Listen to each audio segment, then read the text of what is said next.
Hi, I'm David Hyman from Jamaica Plain. And I'd like to ask something specific. Maybe you can broaden it. Maybe there's something about the problems of the common in what I'm asking. I talk about it specifically because my area of activism, it gets to be a problem. If somebody owns their own home or owns an apartment building or owns their own home, and they make an improvement like solar panels or more efficient heating, they get the benefit immediately. It may increase their property values, and there's a payback period. All kinds of works very well.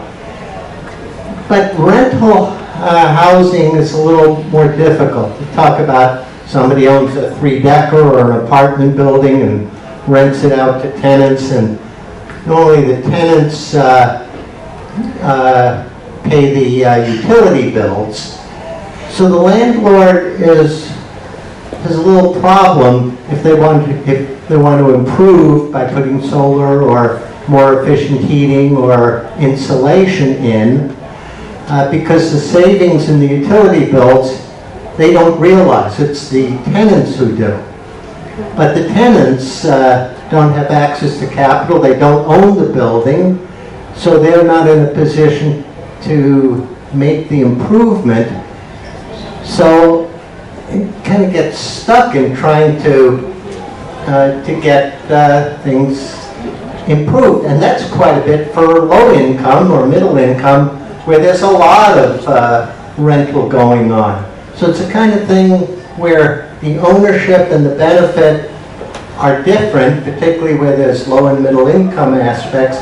So how would do you know of ways where the landlords and tenants can get together, where the landlord owns the building and the tenants are paying for the utilities? And how do you work that?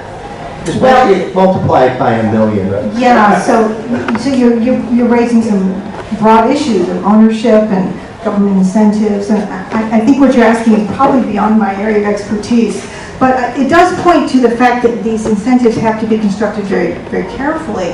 I know that government put in incentives to install solar and gave an incentive of thousands of dollars if you put solar on your roof.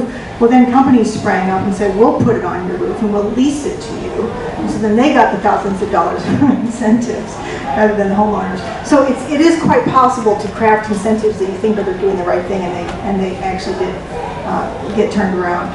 Just a quick point on that. Are you familiar with the concept of net metering?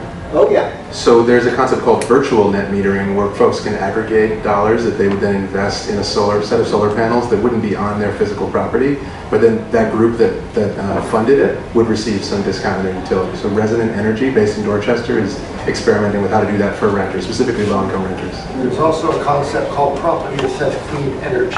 Okay. Yes, which is meant to address specifically that problem. But what group did you mention?